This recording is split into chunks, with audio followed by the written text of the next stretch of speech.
Agora que você já viajou no tempo e espaço e coletou as amostras ambientais do planeta escolhido, que tal montar sua própria planta para tentar reverter a destruição ambiental que estamos causando?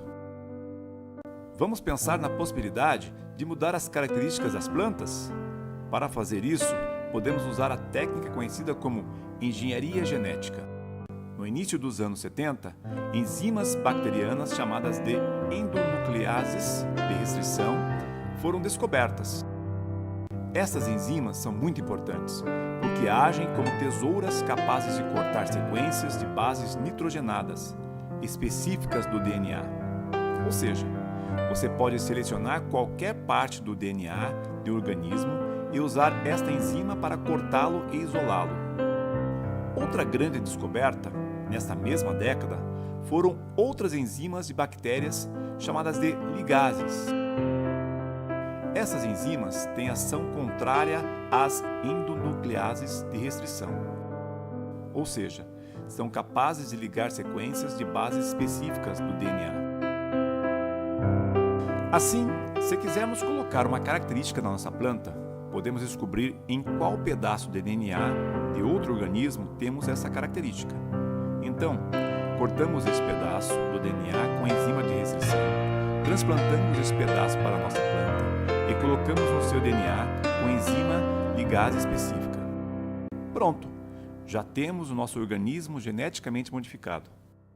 Mas, qual característica devo selecionar para a minha planta? Depende. Qual desafio você quer resolver? Se a questão for absorção de água e nutrientes, precisará selecionar características que afetem as raízes das plantas.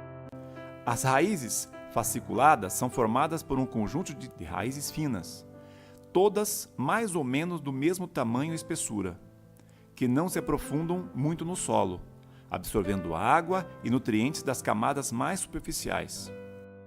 Nas raízes pivotantes, existe uma raiz principal que penetra verticalmente no solo, sendo, geralmente, maior e mais grossa que as outras, as secundárias, que partem dela.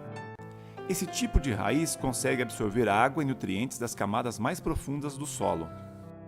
Por outro lado, se um problema for manter a água dentro do organismo e realizar a fotossíntese, terá que selecionar características relacionadas às folhas.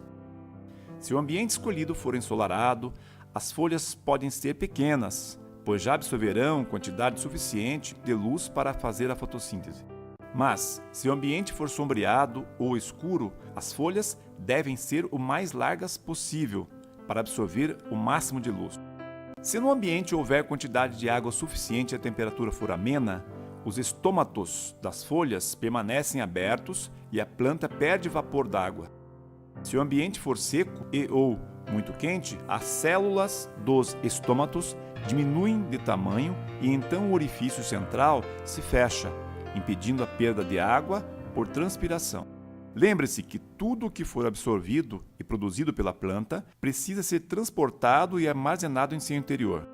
Assim, se o solo permitir, o caule pode ser aéreo, longo e grosso, formando grandes árvores.